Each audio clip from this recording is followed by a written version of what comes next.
Kasus dugaan pelanggaran kode etik pemberian tiket MotoGP Mandalika yang membelit Wakil Ketua KPK Lili Pintauli Siregar memasuki babak baru. Saudara Wakil Ketua Komisi Pemberantasan Korupsi atau KPK Lili Pintauli Siregar dilaporkan ke Dewan Pengawas KPK terkait dugaan menerima gratifikasi fasilitas umum saat gelaran MotoGP. Menteri Perencanaan Pembangunan Nasional atau Kepala Badan Perencanaan Pembangunan Nasional Suharso Mono Arfa dilaporkan ke KPK terkait dugaan penerimaan gratifikasi.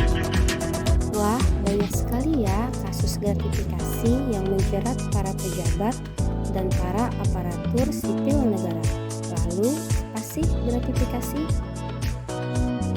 Gratifikasi adalah pemberian dalam arti luas, yakni uang, barang, rabat, komisi, pinjaman tanpa bunga, tiket perjalanan, fasilitas penginapan, perjalanan wisata, pengobatan cuma-cuma, dan fasilitas lainnya, baik yang diterima di dalam negeri maupun di luar negeri, yang dilakukan dengan menggunakan sarana elektronik atau tanpa sarana elektronik. Lalu, mengapa gratifikasi itu dilarang?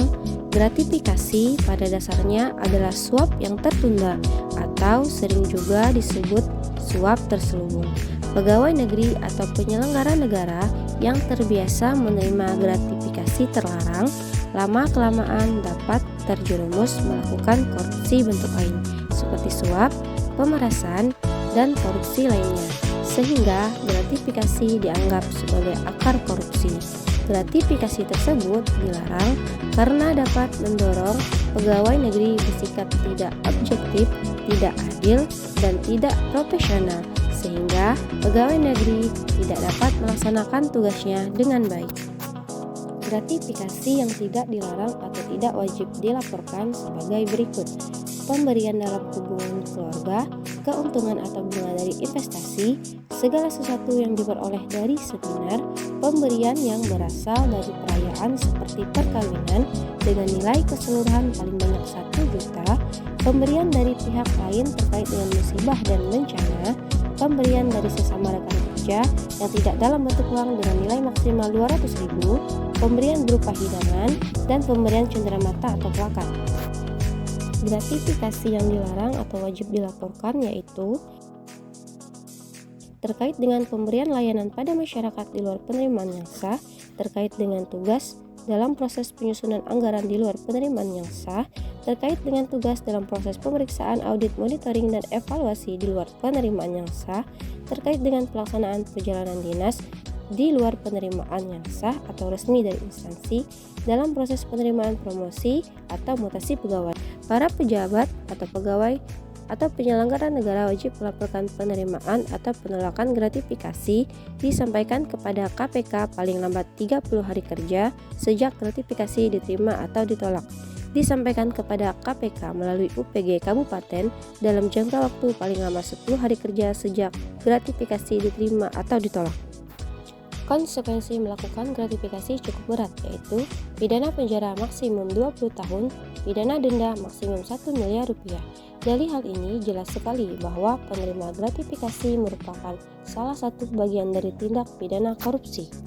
Untuk bisa menghindari gratifikasi, sebaiknya penerima mengidentifikasi terlebih dahulu pemberian dengan cara prove it, yaitu purpose, apakah tujuan dari pemberian tersebut, rules, bagaimanakah aturan perundangan yang mengatur tentang gratifikasi, openness, bagaimana substansi keterbukaan pemberian tersebut, value, berapa nilai dari gratifikasi tersebut, etik, apakah nilai moral pribadi Anda memperbolehkan penerimaan hadiah tersebut, identity, apakah pemberi memiliki hubungan jabatan, timing, apakah pemberian gratifikasi berhubungan dengan pengambilan keputusan, pelayanan, atau perizinan. Dengan menanyakan hal-hal di atas, kita akan dapat mengidentifikasi gratifikasi yang dilarang atau gratifikasi yang wajib dilaporkan.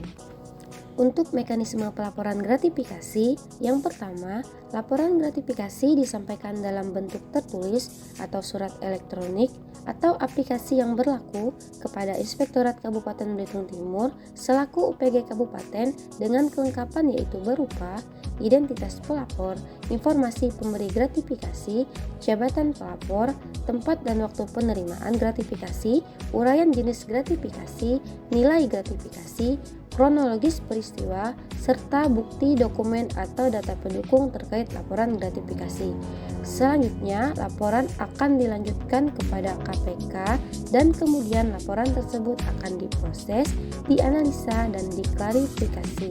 Selanjutnya, status gratifikasi akan ditetapkan jika terbukti adanya praktik gratifikasi. Selanjutnya, pelaku akan ditindaklanjuti secara hukum. Mari wujudkan Belitung Timur yang bersih dari praktik korupsi, kolusi, dan nepotisme yang merugikan negara dengan cara berperan aktif untuk mengawasi dan melaporkan praktik gratifikasi. Stop gratifikasi, lihat, lawan, laporkan, berani lapor, hebat.